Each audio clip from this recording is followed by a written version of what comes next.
Welcome, today in front of me HUAWEI P50 Pocket, and I'll show you how to link or unlink the HUAWEI Assistant from power button on this device.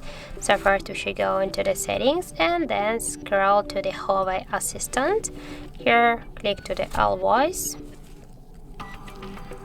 and now just click to the Wake with Power button and just tap here once on the switcher, and just when we'll press our power key here on the right side of our device, and we'll just hold and press and hold for a while our power button, we can enable the HUAWEI Assistant. So now just click here to enable, and as can you see